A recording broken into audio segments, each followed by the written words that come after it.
Welcome to episode 11 of the Solving Problems podcast, where we help you use story to reach more people and grow your church. My name is Jonathan Carone, if we haven't met, and we're here with our co-host, Kyler Nixon. Today's episode's all about how to use failure to manipulate people and get them to do what you want. Wait, not really. It is not about that. That's what churches felt like they used to do. Right. Today is all about how to use failure to let people know the stakes of what's going on. In a healthy and appropriate way.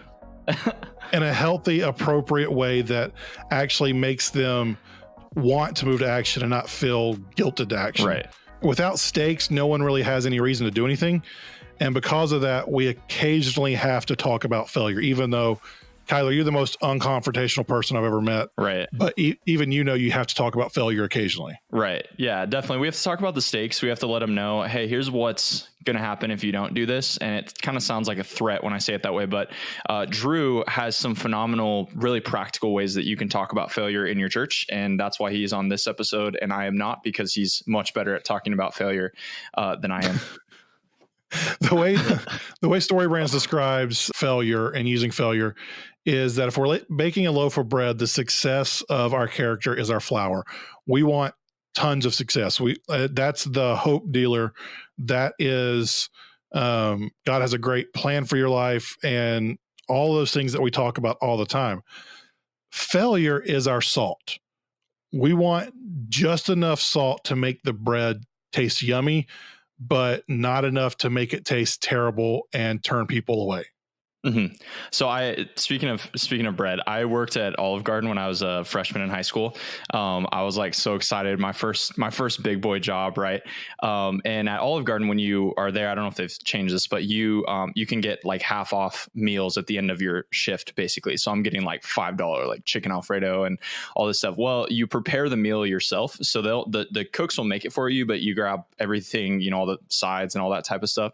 So I would grab literally like probably 20 breadsticks every time that I would leave Olive Garden with my my employee because they're meal delicious. Or whatever, because they're delicious. So that's a great example.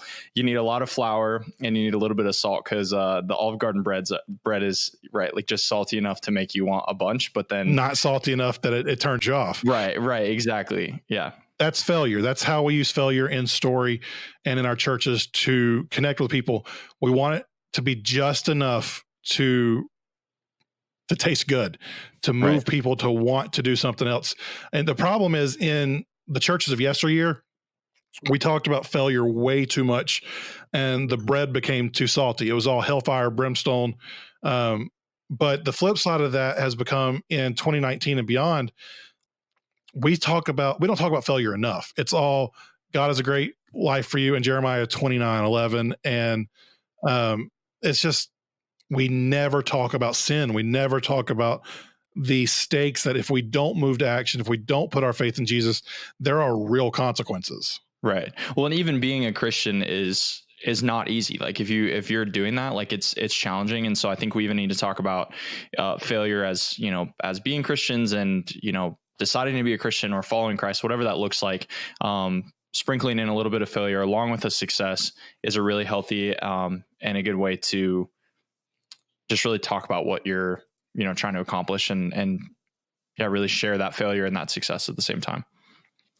So that's what today's episode is about. Kyler alluded to it earlier, but Drew Powell from Crosspoint Church is joining us today. Drew is a former lead pastor and is now the creative arts pastor at a multi-site church that is one of the churches that I look to on the front lines of how they do things. Drew was with us back in the fall twice, and if you missed those episodes, he was with us talking about how to plan a Christmas service, which isn't really relevant right now unless you're listening to this next November.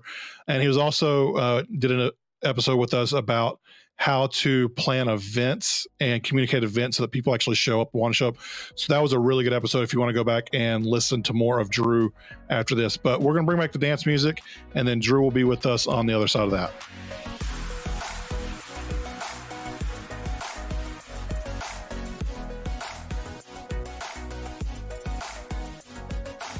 All right, we're here with Drew Powell. Say hey to everybody, Drew. Hey guys, what's going on?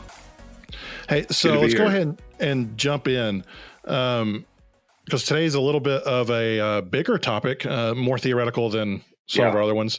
So big picture, big question to start with. Why are churches today so afraid at mentioning failure? Yeah, well, I mean, that's a great question, great place to start. I think it's probably for several reasons. I think one of the big one is, and you may have already touched on this a little bit, but we just have so much historical baggage in the church, just in general, with churches talking about failure in probably in a not helpful way.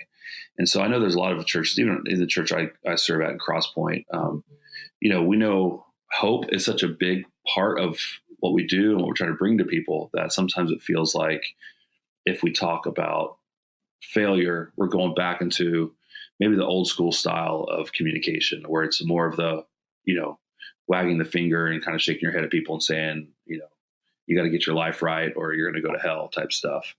So I think that's probably the biggest reason why. And then I think also just maybe not knowing how to do it well. I think there's a way that you can do it that's helpful and you can work it in, but without knowing how to do it well as part of your messaging, it can kind of backfire on you, and it also can trigger some people's emotions as far as how they feel about church. And so, Crosspoint, we're real careful about that. People are coming in not emotionally neutral to the idea of church, and so anything that kind of triggers, oh, see, there they go again. That's all they, the church just wants my money, or the church just wants to make me feel shame, or whatever it is.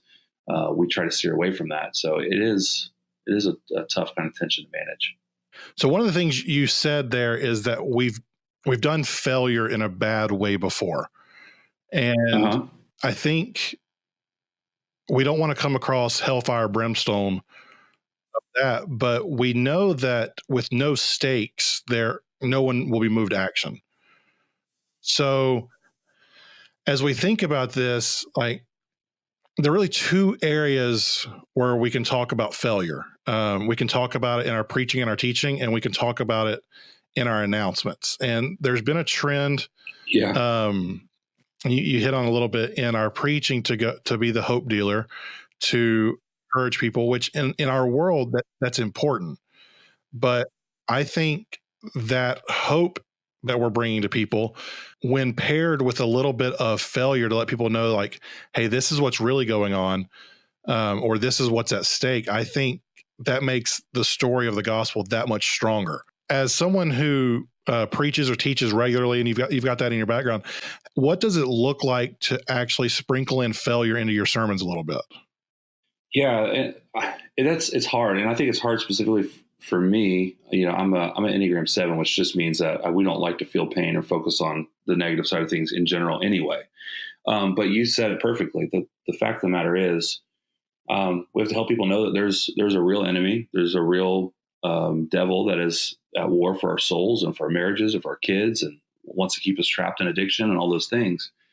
And so there's just a stewardship issue of talking through some of those parts of our spiritual journey. And I think if we don't talk about them, it's actually becomes not helpful for the people we're talking to. And, there's a whole nother, theology debate that we're not here to get into just about some of those type things anyway. But regardless of what you believe or how you believe, there's just a downside, a negative side, failure side, if you will, of what happens when you don't follow Jesus, or if you don't honestly live the life that God's promised you. So when I'm teaching, and it's tough for me to do this sometimes, there's a few ways that I think through it. First of all, I can give a lot of the failure in just setting up the tension. And so when we talk about the problem early, I talk a lot of failure even up early. Like, hey, here's what could happen if, like, a lot of my messages, I start with a question, just kind of pose a question to people. So I'll give failure early in a message, in a teaching.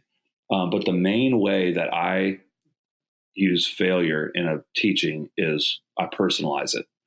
So it's a lot easier for me to talk about failure when I talk about something that I have failed in, or something that I have that's, been a struggle for me. Or just recently I did a message at Crosspoint where I talked about the topic of depression and anxiety, which it's so huge right now in our culture. And I just talked through it through the lens of what I dealt with and what I struggle with in my own personal story. And so it keeps me from having to feel like I'm like coming against people or coming after people. I can just say, hey, here's how I've failed with this. Here's how I've experience it. And it just makes it so much more accessible to people to be like, yeah, you know what, that's me too. And I've seen that. So that's the main way to personalize it. And then one other way I would just say is I usually, if I'm going to use failure, it's in conjunction with success too. And I think we see that a lot in the story brand framework, where you talk about failure, but you can also mention, if you don't do this, this will happen. But that's why we want this for you, so that this can happen, the more positive side. And so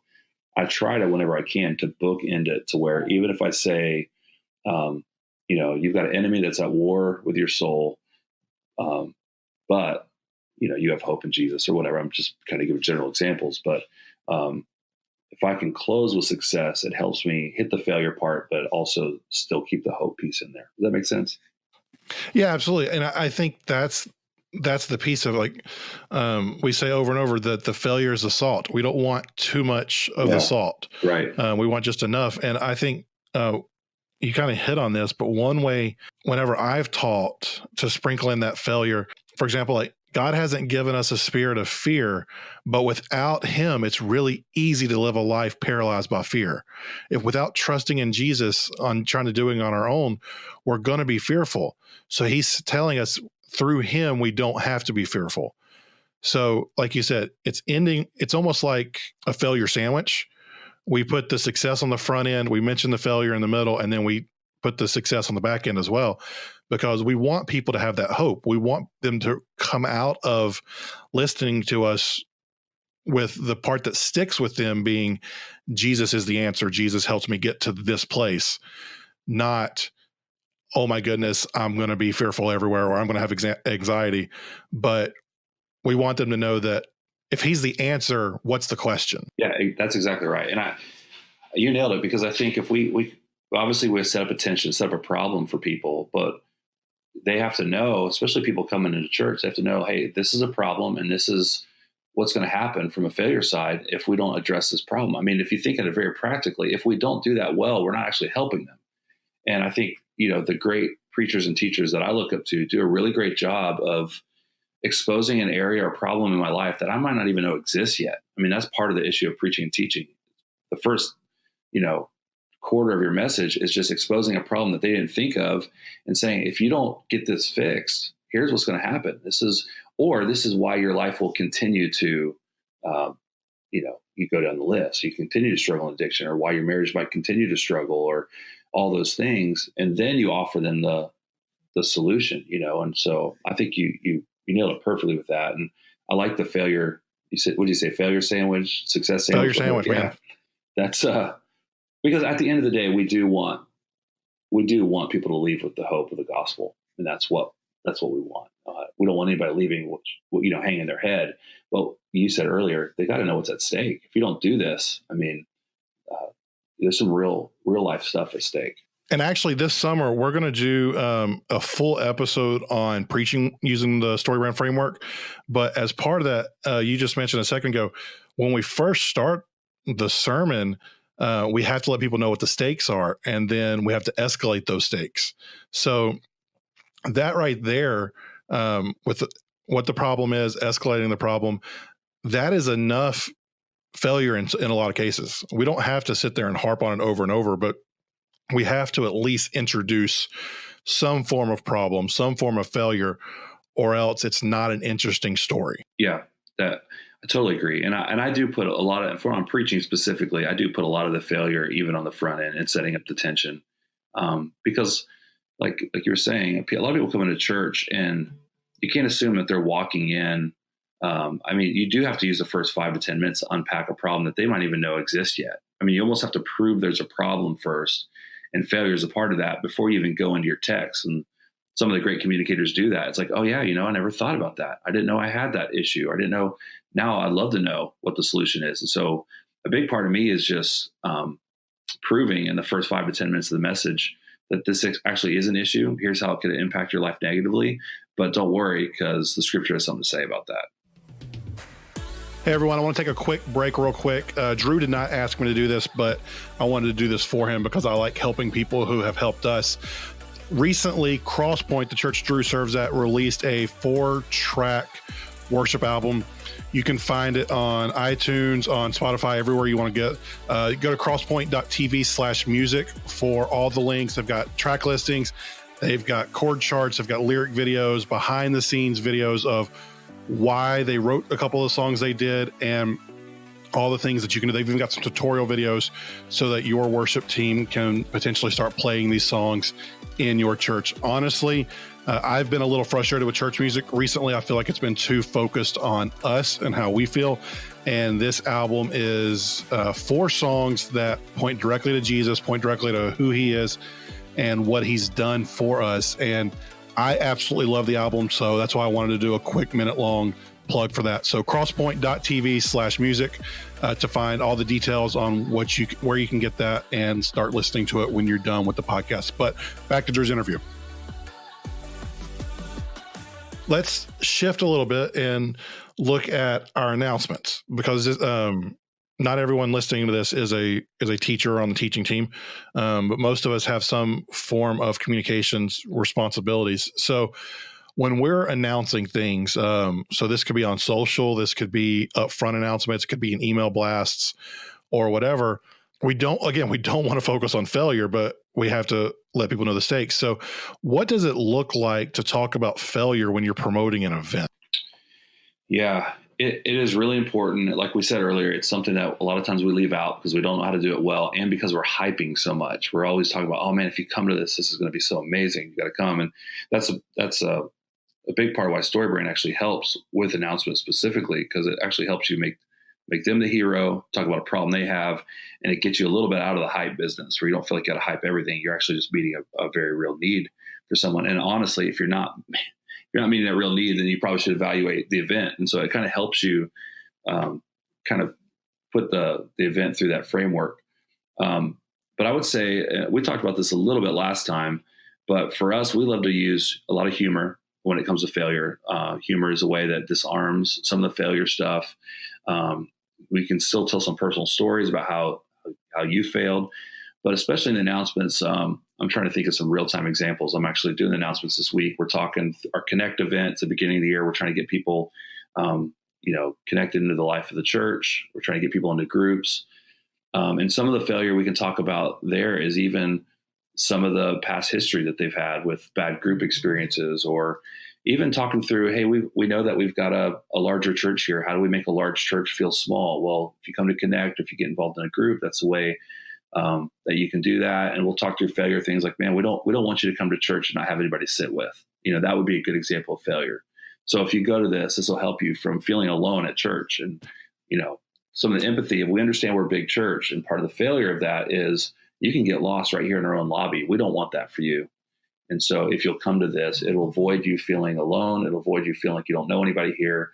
And then we hit them with the success, kind of like you were saying earlier, that failure sandwich afterwards. It's like, but you'll have your friends that you can sit with if you get into a group. Another piece of that is I've seen done before, especially even once you get over 100 people in a church, a pastor saying, especially talking specifically about groups, hey, I can't care for everyone. And when you're sick or you have a family member who's sick, you deserve to have someone to come sit with you and pray with you. And I can't be that person for everyone. The church staff can't be that person for everyone. So that's what our groups are for. We want you to have people in a support system so that when stuff does hit the fan, you have people around to help you out, because that's a real need. Yeah, it's a great point. And for people to have that one phone call, I think that's a great angle. I think that's beauty of, like, especially when there's a time where you got 3 or 4 weeks where you got to do announcements in a row. Sometimes it's great to be creative on what is the failure point for that time. So you mentioned the pastor, you deserve to be able to have a personal relationship with the pastor, someone to follow up with you. But a lot of times we'll talk about, do you have that one phone call when life happens? Do you have someone you can call that's going to come and be there for you? And it's amazing how many people are like, no, I don't. I had someone on my music team recently as a volunteer, but was in a car accident, and the officer asked him, who do you have to call? And he said, I don't have anybody. And he was telling me the story, and I said, well, you do. You have me. And we were able to have that moment. But it was just a eye-opening experience of that is a failure point that something like groups solves. And so if you can get to the heart, and again, we're using groups as an example, but whatever that event or whatever thing you're announcing is, the heart of what failure might look like. You won't have that one phone call and it triggers something like, oh yeah, okay, I need to sign up because I don't have that. A way to flip that same failure point funny is that I've used before is if HGTV showed up at your front door to do a backyard renovation, do you have the people to call to help you with it? Oh, that's good. Or are you going to have to pass up a free backyard? That's good. I'm stealing that. I like that. But it helps people think like without thinking the negative, but still letting them know the stakes of, no, man, I don't have 6 people to call if Yard Crasher shows up. Right. So if I don't have people to call when Yard Crasher shows up, what do I have to call when I get in a car wreck or when I get the sick diagnosis? They're going to feel that blanket in their head. Yeah. So we can just set the tee up for them and kind of scrape the surface, and then they can go down that rabbit hole themselves. But then we offer a solution. We always, again, put the success back on top of the sandwich. Sure. Sure. Well, we go there. Another example of the when I was preparing for this episode, I thought about was I always go back to the marriage conference example because most churches do some type of marriage conference. Just doing that announcement, we know marriage is hard. That's our empathy statement. So we're bringing in this expert, that's our authority, to talk about how your marriage can thrive, success, and avoid ending in divorce like 50% of American marriages.